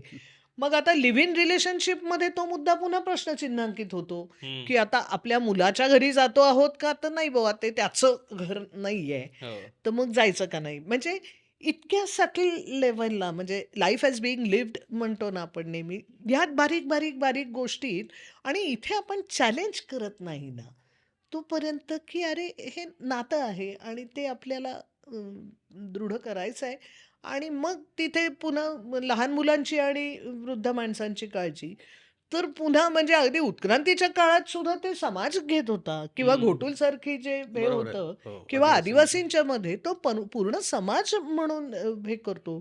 मग पालकत्वाविषयी बोलताना आज सामाजिक पालकत्वाविषयी का नाही बोलायचं? हं. वृद्धांच्या केअर आणि ह्याच्याविषयी बोलताना आपण दिवसेंदिवस इन्स्टिट्यूशन्स उभ्या करतो. हो. हं, म्हणजे इन्स्टिट्यूशन्स ह्या खरं तर इंडिव्हिज्युअलिस्टिक सोसायटीची गरज आहे. हं. पण आपल्याकडे एवढं मोठं कलेक्टिव्हिस्ट हे असताना, एवढा समाज असताना, आपण कडे जायला पाहिजे ना. म्हणजे एका बिल्डिंगमध्ये हो. एवढी माणसं राहतायत, तर त्या बिल्डिंगमधल्या 2 वृद्धांना एकटं का वाटतंय? वाटायला नको. हं. त्यांची मुलं-मुली नसतील ना, हो. पण त्यांना एकटं वाटण्याचं खरं तर काही कारण नाही. म्हणजे आपण फक्त एकातनं नको म्हणजे मी नेहमी असं म्हणते, की फ्रीडम फ्रॉम हवा आहे आपल्याला, पण फ्रीडम टू ह्याचं काय? मग मला जे स्वातंत्र्य हवं आहे, जे पर्यायी निवडीचं स्वातंत्र्य हवं आहे, काही जबाबदाऱ्या आणि त्या केवळ वर्षोनवर्ष चालत आल्या आहेत म्हणून स्टिरियोटिपिकल हे नको आहे. पण मग मला जे निवडीचं स्वातंत्र्य आहे, त्याचा मी असा पण वापर करते का नाही? हं, का हं. फक्त हे करायचं नाही ह्याच्यासाठी करते त्यामुळे ह्या सुद्धा आता सुनील म्हणला हो. तसं ह्या प्रश्नांना उत्तरं सापडवणं शक्य आहे. हं. काही लगेच लहान मुलं आणि मोठी माणसं अशी वाऱ्यावरती सोडली जाणार नाही तसं काही होणार नाही.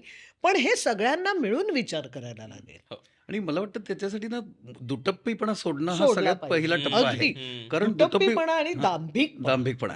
कारण दुटप्पीपणाचं एक फार सुंदर उदाहरण या लिव्हिंगच्या संदर्भात येऊ शकतं. ते म्हणजे एका बाजूने आपण हा आणतो, की ही अशी मंडळी, ही वृद्धांची काळजी घेणार नाहीत वगैरे, वगैरे. हो. पण जे एकटे वृद्ध आहेत, ते जेव्हा म्हणतात, की आम्हाला एकत्र राहायचंय, हो. लिव्ह इन कपल म्हणून. हो. तेव्हा ही मुलं त्यांचं पालक बोलून म्हणतात, "हे आम्हाला चालणार नाही." अरे तुम्ही हो. कोण? म्हणजे पालक ज्या आवेशाने म्हणायचे ना, "ये शादी नहीं हो सकती." त्या पद्धतीने आता हो. खालची जनरेशन वरच्यांना सांगायला लागली आहे. आणि ते त्यांना अनैतिक ठरवतात, त्यांना वाईट ठरवतात, विशेषतः त्यातल्या बाईला. हो. तर मला असं वाटतं, की इथे पुन्हा एक लिव्हिंगचा चॉईस हा इतका वेगळा करण्यासाठी आहे, की त्याच्यात आर्थिक स्थैर्याचे मुद्दे आहेत, त्यांचं आयुष्य एका टप्प्यापर्यंत पोहोचलेलं आहे. तर ते दोघंही जण जर असं म्हणत असतील, की कदाचित आपापली 2 घरं आपण एकत्र ठेवू, म्हणजे एकत्र करण्याची गरज नाही, पण आपण कधी-मधी एकत्र राहत जाऊ. म्हणजे तरतरीचे एक्सपेरिमेंटेशन्स आहेत आणि त्यामध्ये साहचर्य आहे, हे आहे. तर मला असं वाटतं, की या सगळ्याच्या मागे एक खूप असा काय घाणेरडी मनोवृत्ती आपली आहे, की आपल्याला कोणीही स्त्री-पुरुष इथे मी मुद्दाम बायनरीतच म्हणतो. अगदी. कारण स्त्री-स्त्री आणि पुरुष-पुरुष आल्यानंतर ते डोक्यात येत नाही अजून तरी. अजून पण नाही. स्त्री आणि पुरुष कुठेही केव्हाही एकत्र आले, तर आपण सेक्स पलीकडे दुसरा काहीही विचार बाकी सगळ्यांच्या मनात येत नाही. अगदी. ती माणसं काही काळ जरी बंद दरवाजाआड राहिली, हो. तरी आपल्या मनामध्ये भयानक काही कल्पना सुरू व्हायला लागतात. तर मला असं वाटतं, की ह्या सगळ्याच्या पलीकडे आपण विचार करणार की नाही? आणि हं. इथे ती मुलं त्यांच्या आई-बापांच्या बद्दल असा विचार करतात. तिथे त्यांना त्यांच्या वृद्धत्वाची चिंता पडत नाही. म्हणजे शेवटी आपल्याला दुटप्पी नीतिपद्धतच पडलेलं आहे, हे मान्य करूया. मग उगीच खोटा आवेश नको, की आम्ही संस्कृती आणि या सगळ्याचं काहीतरी रक्षण करण्यासाठी याचा विचार करतोय म्हणून. मंगेश पाडगावकरांच्या त्या कवितेत आहे ना, यांचं आध्यात्मिक गळू अवघड जागी ठणकतच. आणि ती पाडगावकरांची दुसरी ही पण आहे ना, की त्यानं तिच्यावर प्रेम केलं, त्याने हो. तिच्यावर प्रेम केलं, तुमचं मला काय सांगा गेलं? तुमचं काय तर गेलं? ते तुमचं काय गेलं हाच प्रश्न आहे मला असं वाटतं. कारण बाकी सगळ्यांचं आमचंच काहीतरी जातंय. हा जो आवेश आहे ना, तो पहिल्यांदा संपवून टाकायला पाहिजे असं मला हो, वाटतं. हो. मग कुठलीही मॉडेल्स निर्माण करता येतील. हो. आता आपण वेगवेगळ्या मॉडेल्स आणि हे ते म्हणत होतो. तर आता हे एक तर गिव्हन आहे, की ज्यावेळेस लग्न संस्थेत कुणीही प्रवेश करतं, लग्न करतं वगैरे, तर त्या नात्यातलं प्रेम तर आहेच, पण एक सोशल प्रेशर म्हणून सुद्धा ते टिकवण्यासाठी ते खूप काम करतं. तर ज्यावेळेस कुठल्याही लिव्ह इन मधल्या नात्यामध्ये ज्यावेळेस हे कुठले सोशल स्ट्रक्चर्स नाही आहेत, ज्यावेळेस हे कुठलंच सोशल दबाव नाही आहे, तर त्या नात्यांमध्ये सर्व्हाइव्ह होणं आणखीन कठीण होतं का? की आणखीन सोपं होतं? कारण तुम्हाला कोणीच बांधून ठेवायला, तुम्ही भांडलात म्हणून वेगळे गेलात म्हणून तुम्हाला परत आणायला आणि परत त्या तुमच्या नात्यावरती विश्वास ठेवायला भाग पाडणारं काही नाहीये कदाचित. तर अशा वेळेस ते आणखीन अवघड होतं का अशा वेळेस आणखीन सोपं होतं? म्हणजे काय होतं ॲक्चुअल त्या वेळात?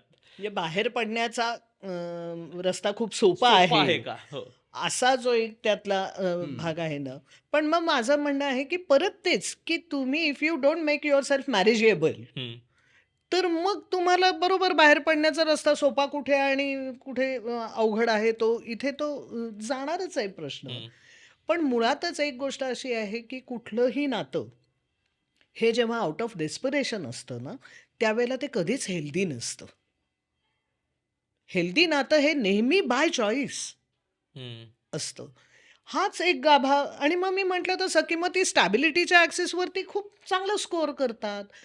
पण सो मग ते 3 पायाच्या शर्यतीत ते जसं होतं ना, हातात हात धरून पळायचं म्हटलं, तर मग कधी तू या रस्त्याने जा, मी या रस्त्याने जातो, भेटू परत असं म्हणता येतं.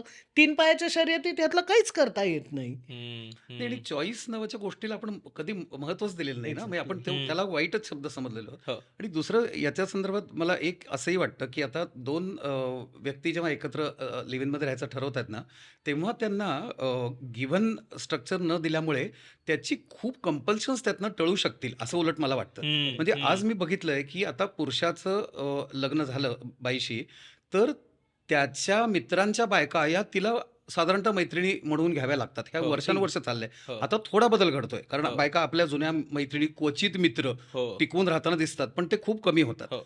आणि मग त्यामुळे फॅमिली फंक्शन्स, त्यांचं एकत्रितपणा, याचं कंपल्शन, म्हणजे आता हो. आपण मगाशी अगदी. जबाबदाऱ्यांविषयी बोलतो ते नाहीये. हं. पण ते निभवत बसणे हे त्या दोघांचा एक मोठा उद्योग होऊन बसतो. अगदी. आणि हं. तो बहुसंख्य मंडळी कंटाळत करत राहतात, हे ते मान्य करतात. हं. मग हा दुटप्पीपणा कशासाठी? अगदी. तर मला उलटं असं वाटतं, की त्या दोघांची स्वतंत्र विश्व उलट राहण्याच्या खूप शक्यता ओपन होतील या ओके. ह्याच्यामध्ये. आणि ते त्यांच्या स्वतंत्र विश्वात स्वतंत्र व्यक्ती म्हणून राहतील. आणि ती 2 स्वतंत्र माणसं एकत्र येऊन एक विश्व तयार करतील आपलं. कारण हं. पुन्हा काय होतं ना, ते 2 परस्पर म्हणजे अवलंबून राहणाऱ्या माणसांनी एकत्र येण्यापेक्षा 2 स्वतंत्र माणसं एकत्र आली तर जास्त चांगलं विश्व नाही का तयार होणार आहे. तर सुंदर. हे आपण मान्य करत नाही, कारण आपल्याला स्वतंत्र व्यक्तिमत्व नावाच्या गोष्टीची एवढी भीती आहे, की तुम्ही स्वतंत्र आहात म्हणजे तुम्ही प्रश्न विचारणार म्हणजे तुम्ही आमची व्यवस्था मोडणार. तर तो खरं आहे. तिथेच आपण येऊन पोहोचतो असं मला अगदी. वाटतं. एका बाजूने ना एक डिपेंडन्सी मॉडेल होतं. हो. गांधारी मॉडेल होतं, जे लग्नाच्या ह्याच्यात चालत होतं. दुसरा एक निर्माण झाला तो टोटल इंडिपेंडन्सचा झाला. हं. ह्या दोन्हीमध्ये सुटलं तो इंटरडिपेंडन्स. हं. तो हं. जसा म्हणजे तो सामाजिक स्तरावरती पण निर्माण होतो, की त्यामुळे ना मग काही जे प्रश्न आहेत, म्हणजे हा मुद्दा जो जिथे त्या रिलेशनशिपमधनं बाहेर पडण्याचा मुद्दा येतो ना, तेव्हा हे काही मुद्दे लिव्ह इनमध्ये येतात, की मी का ऐकून घेऊ, मी हो. का सहन करू? हा जो त्यातला भाग असतो ना, इथे मला असं वाटतं इंटरडिपेंडन्सचा मुद्दा खूप महत्त्वाचा आहे. म्हणजे अगदी माझ्या एका मैत्रिणीच्या घरी जाताना, आता ती अगदी हायटेक सोसायटी आहे. तिथे ते मायगेट नावाचं ॲप आहे. हो. हो. हां, म्हणजे मी जर जाणार असले, तर तिने ते आधी मला पाठवलेलं असतं. मग तो कोड सांगायचा तिथल्या वॉचमनला, मग तिथे परत तो कोड फीड करायचा, मग ते हे होणार. अशी सगळी जी व्यवस्था आहे, तिथे मग माझी शेजारीणी कोण आहे? म्हणजे माझी मुलगी लहान असताना मला जर 2 तास बाहेर जायचं असेल, तर मी शेजारणीला टकटक करून सांगायची, की ती 2 तास घरी एकटी आहे, जरा लक्ष ठेवा. हं. आलं गेलं काय. तर अशा वेळेला ती शेजारीण काय तिच्या स्वभावाचे थोडेफार कंगोरे असतील, थोडेफार टोचणे मुद्दे असतील, ते मी सहज माझ्या आयुष्यात अकोमोडेट करायची ना. हं. हा जो एक भाग हो, आहे बरोबर. ना, की तो इंटरडिपेंडन्स म्हणजे साहचर्यामध्ये आणि सहजीवनामध्ये हे जर सगळं असेल ना, तर मग तिथे तो मी का ऐकून घेऊ हा मुद्दा येतो. मी का सहन करू? मी हं. का अमुक करू? म्हणजे ह्या सगळ्याच्या पलीकडे म्हणजे नात्या पलीकडचं शहाणपण म्हणून ज्याला म्हणतात, तो मुद्दा सगळीकडनंच आणि हं. म्हणून मग हे जे काउंटर आर्ग्युमेंट केलं जातं ना, की लग्नाच्या ह्याच्यातनं बाहेर पडणं तितकंसं सोपं नसतं आणि इथून बाहेर पडणं सोपं असतं. हं. हं. हे त्या अर्थाने मग ते लागू पडतं. कारण ते अवघड असल्यामुळे मग लेसर ऑफ द इव्हिल्स. हं. आणि दुसरं मला असंही वाटतं, की गुंतागुंतीला घाबरणं हा पण एक आपला अगदी. अत्यंत महत्त्वाचा हे आहे, म्हणजे हं. व्यवच्छेदक लक्षण आहे आपल्या सगळ्या समाजाचं. कारण गुंतागुंतीला घाबरल्यामुळे काय होतं, एका पद्धतीची व्यवस्था झाली ना, की मग यात गुंतागुंत होणार नाही असं म्हटलं जातं. हं. होणाऱ्या गुंतागुंती प्रचंड होतात, अगदी. पण त्या कार्पेटखाली लपवल्या जातात. अगदी. इथे त्या गुंतागुंती उघड्या पडणार आहेत. त्यामुळे तू जे म्हणालास ना तसं, की असं प्रेशर नाही आहे, काही नाही आहे, सिद्ध करणं या बाबतीतलं. तर त्यांनी इनफॅक्ट मला असं वाटतं, की चॅलेंजेस जास्त असणार आहेत. हो. पण मग ते जास्त सुंदर नाही का? म्हणजे आपण हं. चॅलेंजेस जास्त आहेत हे भीतीदायक म्हणून का म्हणतोय, हो. की अरे वाह! आणखीन इंटरेस्टिंग चॅलेंजेस असणार आहेत. एक्झॅक्टली. म्हणजे हो. आपल्याला एकमेकांचा कंटाळा येणार आहे. अरे बापरे! मग आपण काय करूया? तर हो. हा कंटाळा हो. न येण्यासाठी आपण काय करू? म्हणजे अगदी. काही काही वेळेला पालकत्वामध्ये पण काही वेळेला लोक म्हणायचे, की मुलांना कंटाळा येऊ द्यात म्हणजे ती क्रिएटिव्ह बनतील. एक्झॅक्टली. हो. कारण नाहीतर तुम्ही त्याला हे द्या, ते द्या, ते करता ते आणखीन कंटाळवाणं मूल बनेल ते. तर अगदी. त्याला कंटाळा आला तर ते काहीतरी क्रिएटिव्ह शोधेल. तर अगदी. मला असं वाटतं जोडप्यांचंही तसंच नाहीये का? की येऊ देत ना तुम्हाला एकमेकांचा कंटाळा. त्यातनं काहीतरी नवी क्रिएटिव्हिटी सापडेल, नवीन पॅशन सापडेल. ते न करता आपण एका व्यवस्थेच्या आवरणाखाली त्यांना झाकून टाकायचं, की आता यातनं बाहेर डोकं काढू नका. म्हणजे मग तुमचं सगळं ठीक चाललंय असं तुम्ही म्हणत राहा, आम्ही म्हणत राहू. कमी म्हणत. म्हणजे त्या मला वाटतं काटकोन त्रिकोण नाटकात होतं ते, की तुम्हाला ट्रॉफी म्हणून मिरवायचं आहे. म्हणजे अगदी. तुमची सून, तुमचा जावई, तुमचा मुलगा, तुमची मुलगी ह्या तुमच्या ट्रॉफ्या नाही आहेत. आणि त्यामुळे त्यांचं कसं चाललंय हे तुम्हाला ट्रॉफीसारखं मिरवायचं आहे. हे आधी पालकांनी जर बंद केलं ना, तर त्यांच्या बऱ्याच भीत्या जातील. अगदी. मग तुमची मुलगी किंवा तुमचा मुलगा कसे जगताहेत याच्याबद्दल तुम्ही त्यांच्याशी बोलाल. तुम्ही जगाशी बोलता, तुम्ही त्यांच्याशी अगदी. बोलतच नाही, की अगदी. तुला काय वाटतंय? तुला काय करायचंय? अच्छा तू या विचाराने हा निर्णय घेतलास का? अरे वाह! किंवा हं. मला त्यात या शंका वाटतायत. तुला काय वाटतंय? हा डायलॉग आपण कधी करतो का? आपण ते ऐकल्या क्षणी जीव घाबरा करतो आणि सगळ्या जगाशी ओरडत फिरतो, अगदी. की बापरे! याने हे किंवा आता हिने हा कसं निर्णय घेतला, हो. आता आम्ही काय करायचं? काय हल्लीची मुलं. नाक कापलं वगैरे हे जे सगळे प्रकार आहेत आपले ते. तर हं. तो प्रश्न आहे. आता आपण या अनुषंगाने बऱ्यापैकी बोललो, की कसं ते एक पॅरलल सिस्टम असू शकतं, कारण तुमच्या व्हॅल्यूज तुम्हाला जे स्वीकारायला भाग पाडतात त्या गोष्टी करण्यासाठीचं ते एक मॉडेल असू शकेल. पण कोणासाठी आहे हे? म्हणजे is it everyone's cup of T? म्हणजे हे सगळ्यांना झेपणारं आहे का? सगळ्यांना पेलवणारं आहे का? म्हणजे कुणी गेलं पाहिजे? कारण आता बऱ्याचदा आपण म्हणजे आत्ताच्या सोशल कॉन्स्ट्रक्टमध्ये लग्न करण्याआधी 2 वर्ष एकत्र राहू, हाही विचाराने खूप जोडपी एकत्र येतात आणि एकत्र राहताना आपण आता बघतोय. म्हणजे आता लग्न करायचं आहे, त्या टप्प्यापर्यंत पोहोचायला एक स्टेपिंग स्टोन म्हणूनही त्याचा बरेच जण वापर करताना दिसतात, की आपण लग्नाची खात्री मिळवण्याआधी 2 वर्ष, 6 महिने, वर्षभर एकत्र राहू आणि मग लिव्ह इनमध्येच राहू, अर्थाने त्याच्याकडे बघ. तर कोणासाठी आहे? म्हणजे कोणाला झेपेल हे? एकतर त्यातले काय चॅलेंजेस आहेत आणि आहेत तर काय आहेत? कारण बांधायला असं काही नाहीये. त्याची जबाबदारी घ्यायला कुणी नाहीये. म्हणजे हं. लग्न करून दिलं, की आई-वडील, तुम्ही करून दिलं, ह्यांनी करून दिलं, ती जबाबदारी टाकायला किंवा जबाबदारी घ्यायला कुणीतरी हो. आहे. इथे तुम्हीच फक्त दोघं एकमेकांसोबत आलेले आहात. तर हं. ते बांधायला कुणी नसल्यामुळे काय-काय हं. चॅलेंजेस पण आहेत आणि मग फार मोठा झाला का हो, प्रश्न? नाही. नाही, पण तो बरोबर आहे, व्हॅलिड आहे. कारण म्हणजे मला असं वाटतं, की म्हणजे खूपच मी कॉलेजमधून जस्ट बाहेर पडल्या-पडल्याच्या काळात सुमित्राताईंचा एक रिसर्च चालू होता, स्त्रीवाणी नावाच्या संस्थेतर्फे आणि त्या वेगवेगळ्या स्त्रियांच्या स्वप्रतिमेचा अभ्यास करत होत्या. तर त्यामध्ये मी आपला बरोबरीने त्यांचं काम करत होतो, उगीच लिहून घे, हे ते वगैरे असलं काहीतरी. तर त्यातून मला जे उमजत गेलं आणि जे त्या पुस्तकामध्येही त्यांनी नंतर मांडलं, तर त्यांना असं लक्षात आलं, की प्रचंड वेगवेगळ्या बायका, म्हणजे तो बायकांविषयी असल्यामुळे तो तो हं, मुद्दा आहे. की प्रचंड वेगवेगळे निर्णय घेत होत्या, ज्याच्यामध्ये अनेक लिव्ह इनचेही निर्णय होते. हं. फक्त एवढंच होतं, की त्या स्वतःलाही मान्य करत नव्हत्या, कुटुंबाला सांगत नव्हत्या आणि समाजापासून लपवून ठेवत होत्या. तर त्यामुळे मला असं वाटतं, की हे हुज कप ऑफ टी असं म्हणताना आपल्याला उगीचच असं वाटतं, की हे कुठलीतरी पाश्चात्यांचं खूळ आलेलं आहे आणि उच्चभ्रू वर्गातच चाललेलं आहे. तर माझ्या मते माणसं जगण्याचे असंख्य प्रयोग करतायत. फक्त समाजाच्या भीतीपोटी ते मान्य करत नाहीयेत.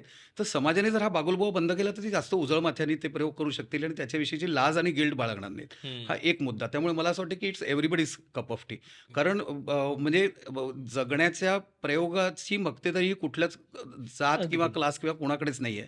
तर बरोबर. जे स्वतःला स्वतंत्र समजतात, त्यांनाच हे शक्य आहे. म्हणून मला अनेकदा असं वाटतं, की बहुसंख्य आपले जे विवाह आपल्या समाजात होतात ना, ते बालविवाहच असतात. अगदी. कारण ते त्यांनी ठरवलेलेच नसतात. मग ते पाळण्यात ठरवले असते तरी काय फरक पडला असता?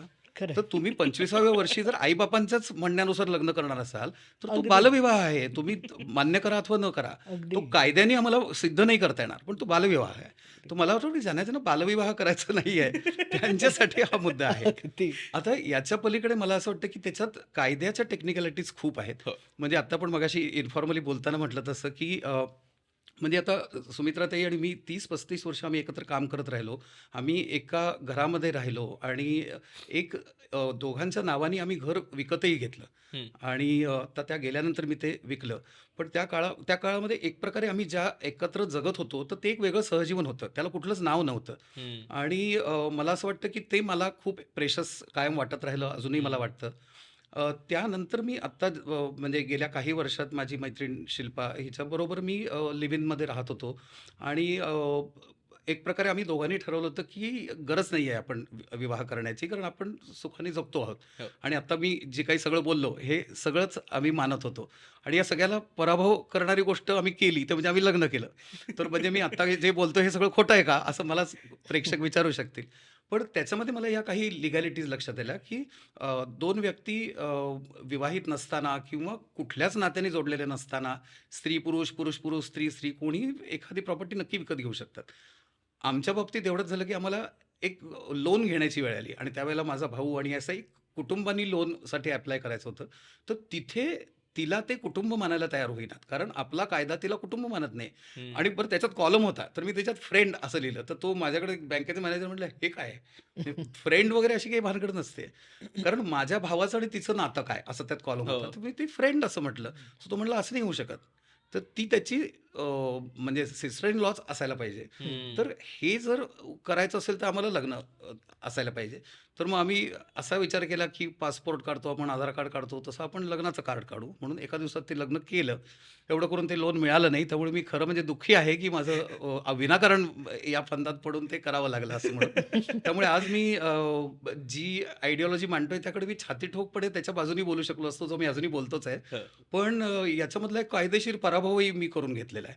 त्यामुळे हं. मला असं वाटतं, की असं काही जगू पाहणाऱ्यांना काही वेळेला हे यालाही सामोरं जायला लागणार आहे. कारण अजून आपला कायदा, आपला समाज हा तितका प्रगल्भ होत चाललेला नाहीये. हळू ती प्रगल्भता आली तर मला वाटतं हे प्रश्नही सोडवले जाऊ शकतील. हं, हं. म्हणजे अजून सुद्धा लिव्ह इनसाठी वेगळे कायदे किंवा असं नाही नाही आहेत. आहे. काही बाबतीत काही कायद्यांच्या इंटरप्रिटेशनमध्ये ह्याचा समावेश आहे. म्हणजे ओके. उदाहरणार्थ कौटुंबिक हिंसा PWDVA जो आहे, हं, कौटुंबिक हिंसेच्या ह्याच्यातला जो कायदा आहे, स्त्रियांना त्याच्यापासून वाचवणारा किंवा प्रोटेक्शन देणारा. हं, तर त्या ह्याच्यामध्ये मॅरेज लाईक रिलेशनशिप इथे तो हं. कायदा त्या स्त्रीला लागू होतो. पण म्हणजे परत ते त्या PWDVAचं एक एक्सटेन्शन आणि त्याच्यात हे एक वाक्य टाकल्यामुळे तो लिव्ह इन रिलेशनशिपमध्ये सुद्धा अप्लाय हं, होतो. हं, हं. किंवा लिव्ह इनमधनं जन्माला आलेल्या मुलांना सुद्धा लेजिटिमेट म्हणजे अ, मानलं जातं. हा एक त्यातला भाग आहेच आहे. पण म्हटलं तसं, की ते वेगळे लिव्ह इनसाठीचे कायदे नाहीयेत. ते काही कायद्यांचे इंटरप्रिटेशन्स आहेत. हं. मग ते कधी चॅलेंज केले जातात, कधी नाही. मग कुठलं एखादं आता ह्याच्या बाबतीत जसं झालं तसं कोणीतरी ते ऑब्जेक्शन घेतलं. हो. मग कोणीतरी एवढं सगळं करून परत ते लोन नाही मिळालं, ते नाहीच मिळालं. हं, म्हणजे हे घोळ अजून आहेत. कारण ही अजून एक पर्यायी सहजीवनाची व्यवस्था हं. किंवा संस्था किंवा परिसंस्था असं म्हणून अजून ते न आल्यामुळे अ, त्याला आत्ताच्या घडीला तरी कायदेशीर हे काही नाही आहे. काही सपोर्ट नाहीये. नाही आहे, नाही आहे. दुसरा एक जो भाग म्हणजे बालविवाहाचा जो याने हो. मांडला, की अजून सुद्धा अनेक वधूवर सूचक मंडळ जी असतात त्यांचे मेळावे जेव्हा होतात ना, तेव्हा मुली आणि मुलींचे पालक जास्ती असतात. हं. मुलं हं. फारच कमी असतात हो. हो. आणि बहुतेक वेळेला मुलांचे पालक असतात. हो. म्हणजे परदेशी राहणारे तर अनेक मुलं असं सांगतात, की तुम्ही शॉर्टलिस्ट करा मुली. हो. आणि मग ते येतात आणि मग ते म्हणजे एकाच वेळेला बघून लग्न करून मग ते आधी रजिस्टर करून कारण व्हिसासाठी ते आधी म्हणजे अशा हो, पद्धतीचे व्यावहारिक हे मीटिंग्स आहेत असतात. आणि अशा ह्याच्यात पालक अगदी अभिमानाने सांगतात, की आमच्या मुलाने सांगितलंय, की तुम्हाला जे योग्य वाटेल ते तुम्ही करा म्हणून. म्हणजे मग परत हे काय आहे ही मानसिकता? हं, हा जसा एक भाग आहे ना, तसंच लिव्ह इन रिलेशनशिपमध्ये पण मला हल्ली असं जे जाणवतं, की खूप मुलं-मुली ना खूप लवकरच्या वयात हे निर्णय घेतायत. म्हणजे जरा हं, कुठेतरी आर्थिक स्वातंत्र्य आलं, जरा कुठेतरी आपण एक भाड्याने घर घेऊन एकत्र राहू शकतो, वीकेंडच्या पार्ट्या करू शकतो, अमुक करू शकतो आणि आपल्याला हवं तसं स्वच्छंद हे जगू शकतो. पण तरी त्याच्या बरोबरीने आपल्या काही इंटिमसीच्या नीड्स आहेत, तर मग ते लिव्ह इन. हं. म्हणजे तिथे सुद्धा मला हा मुद्दा परत दिसतो आहे, की हे काय आता बालविवाह नाही, पण बाल लिव्ह इन असं ते सुरू झालं आहे. आणि मग तिथे ते टिकाव धरायला पुन्हा अडचण येते आणि हं, मग तिथून ते बाहेर पडणं मग ते कारण हं. मुळातच त्याच्यामध्ये स्वतःला सहचारी म्हणून किंवा जोडीदार म्हणून मुळात स्वतःला सक्षम केलंय का? हं.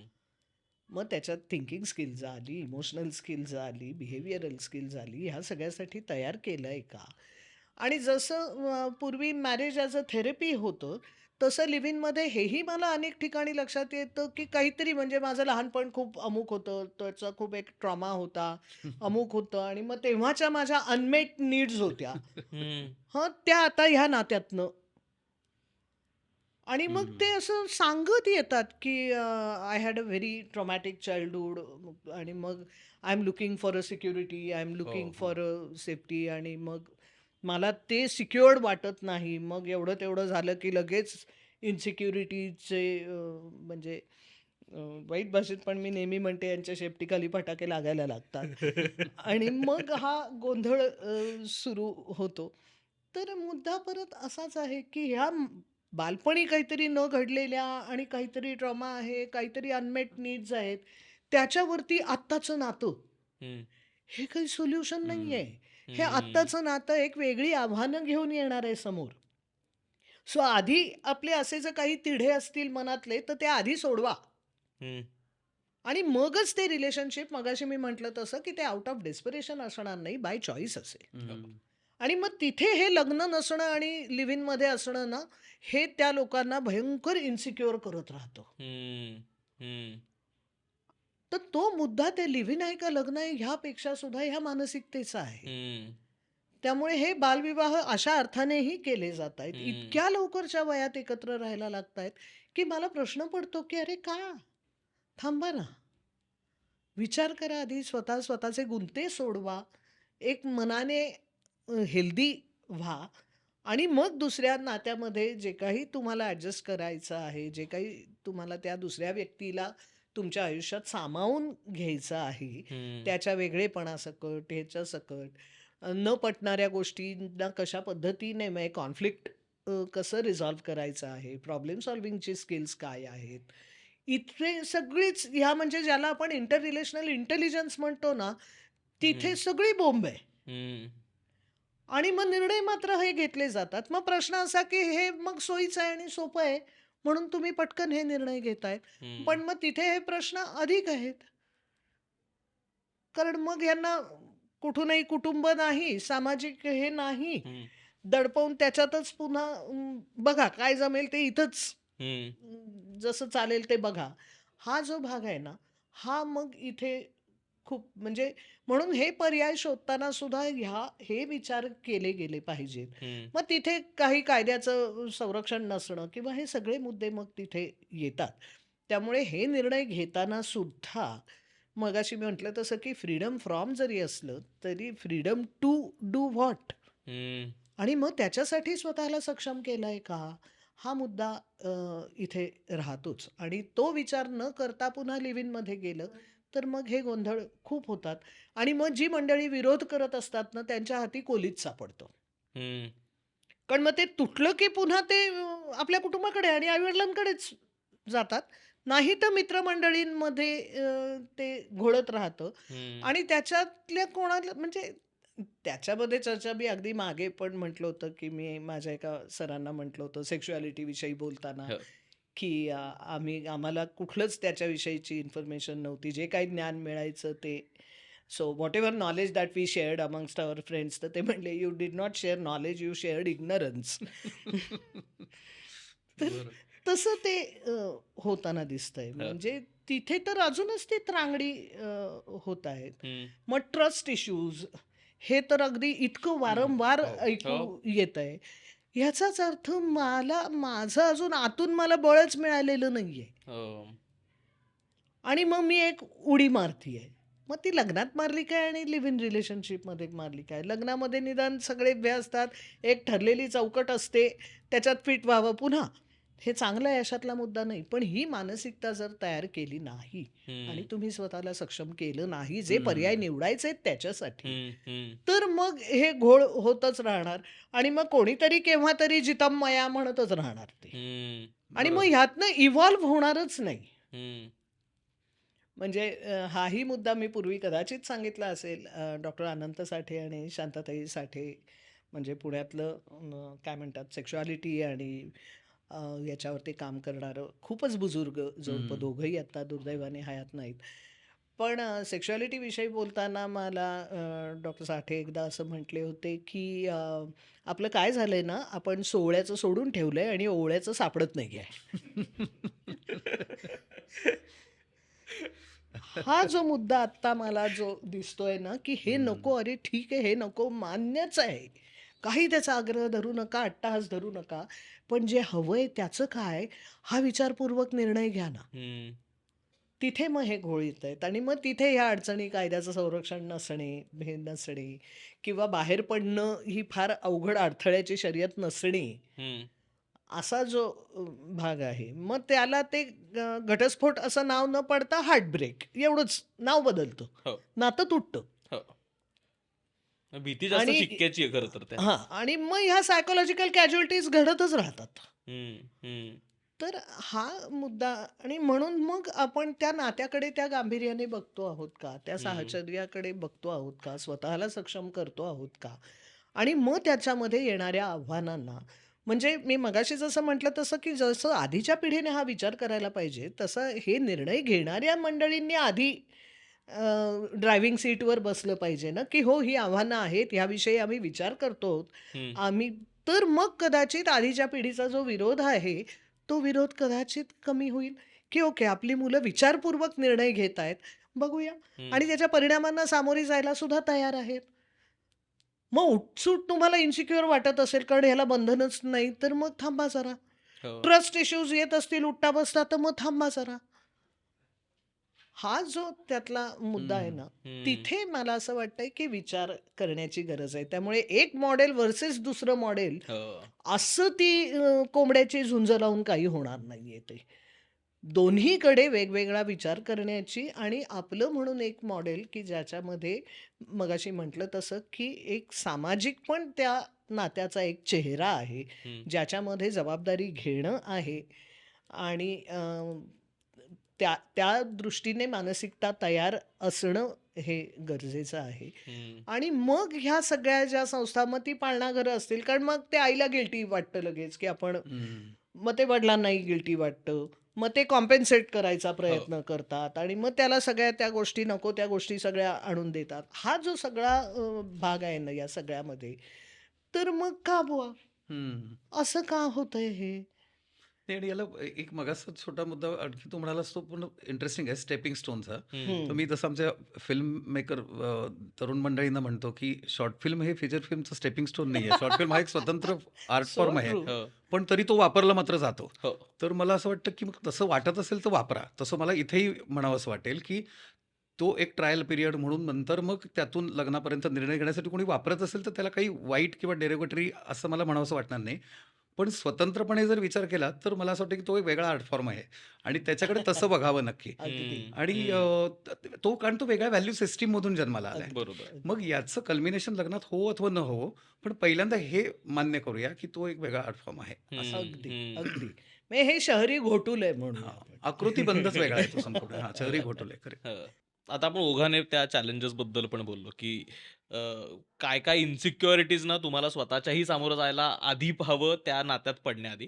तर जर कुणीही या पद्धतीनं विचार करत असेल लिव्ह इनमध्ये जाण्याचा किंवा लिव्ह इनमध्ये असलेली लोकं, तर काय गोष्टींचा विचार त्या नात्यात पडण्याआधी करायला हवा? म्हणजे त्याला जे काही लेबल नाही द्यायचं हे ठरवण्याआधी सुद्धा काय-काय गोष्टींचा विचार करायला हवा आणि काय-काय गोष्टींची ब तयारी असली पाहिजे या सगळ्या बाबतीत याच्यावर आपण थोडं बोलू शकलो तर. म्हणजे एक म्हणजे ॲडल्ट चॉईसेस घेतो ना, तर ॲडल्ट रिस्पॉन्सिबिलिटीजचं काय? हं, म्हणजे you cannot lead adult life with child like thinking. हं, त्यामुळे जर ॲडल्टचे चॉईसेस तुम्हाला घ्यायचे, तर ॲडल्ट थिंकिंग घ्या. मग हं, ते कालानुरूप हे करा. हं, तुमचे स्वतःचे जे काही भावनिक, मानसिक जे गुंते असतील, ते आधी सोडवा. हं, मग त्याच्यातनं एक म्हणतो तसं, की एक सेल्फ रिलायंट जे ओपन आहे, एक्सप्लोरेशनसाठी ओपन आहे. म्हणजे कुठलीही इंटिमेट रिलेशनशिप, आणि ती कुठल्याही फॉर्ममध्ये असो, it requires a courage to be vulnerable. हं. की मी दुखावली जाणार आहे, मला बरोबर. राग येणार आहे, न पटणाऱ्या गोष्टी कधी मला करायला लागणार आहेत. मग have I learn to choose my battles? हे जे छोटे मुद्दे आहेत ना, सो तिथे आधी स्वतःला सक्षम करा. सो एक आधी तुमचे गुंते हे करा. हो. मग तुम्हाला जे स्वातंत्र्य हवं आहे, ते तुम्ही कुठला पर्याय निवडण्यासाठी घेत आहात, त्या पर्यायासाठी तुम्ही सक्षम आहात का, ह्याचा विचार करा. आणि मग ॲडल्ट चॉईसेस घ्यायचे, तर त्याच्याबरोबर येणाऱ्या ॲडल्ट रिस्पॉन्सिबिलिटीज, की मग ते वेगळेपण, टोचले जे असेल, हं, ते मला माझ्या आयुष्यात सामावून घेण्याइतकं मग मी मोठी झाली आहे का? हं, कारण मुळात ह्या नात्याचा आणि साहचर्याचा मूळ मुद्दाच ग्रोइंग टुगेदर असा आहे ना, हं. नाहीतर मग ते ग्रोइंग अपार्ट इकडे ते जातं.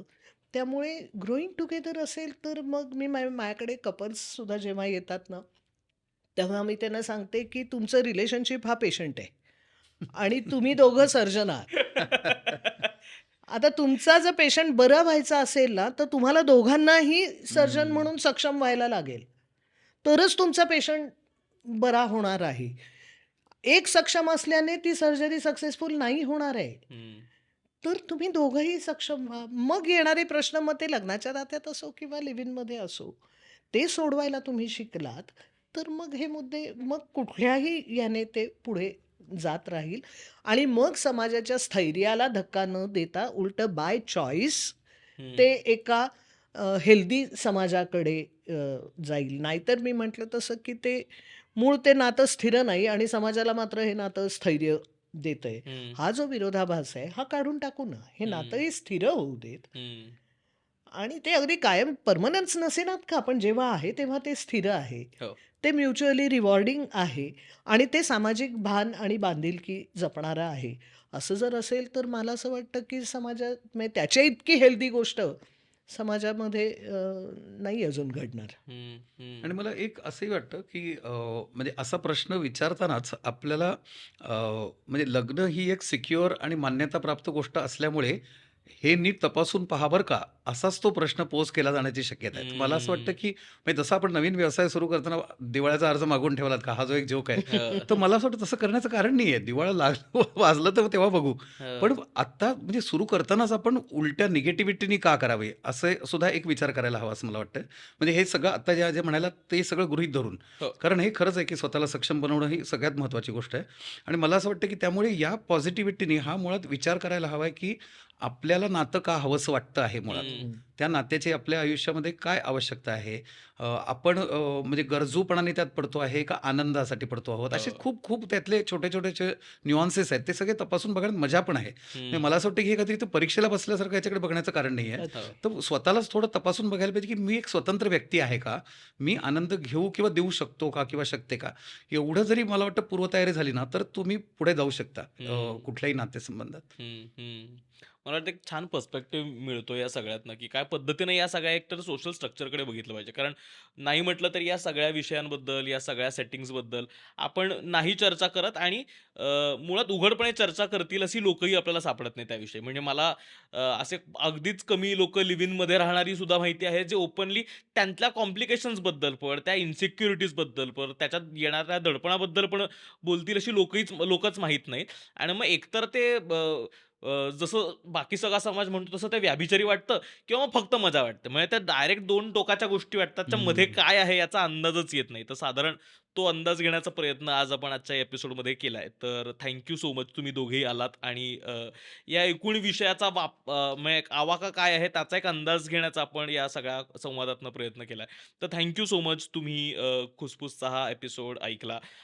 फेब्रुवारीमध्ये आपण द अमुक तमुक शो आणि खुसफुस या दोन्ही प्लॅटफॉर्म्सवरती जे एपिसोड्स रिलीज करणार आहोत ते साधारण प्रेम अ, याच्या आसपास फिरणारे आहेत. तर प्रेमासाठी लागणाऱ्या वेगवेगळ्या गोष्टींबद्दल आपण वेगवेगळे प्रेमाचे आयाम या सगळ्या एपिसोड्समधनं कव्हर करण्याचा प्रयत्न करतो आहोत. तर खूप धन्यवाद. तुम्ही हा एपिसोड बघता आहात आणि जर तुम्हाला आवडला तर प्लीज तुमच्या मित्रांपर्यंत पोहोचवा. YouTubeवर बघताय तर सबस्क्राईब करा. इतर कुठल्याही माध्यमांवर ऐकताय तर प्लीज फॉलो करा. गरज आहे आम्हाला त्याची. आणि येस धन्यवाद. लोभ असावा.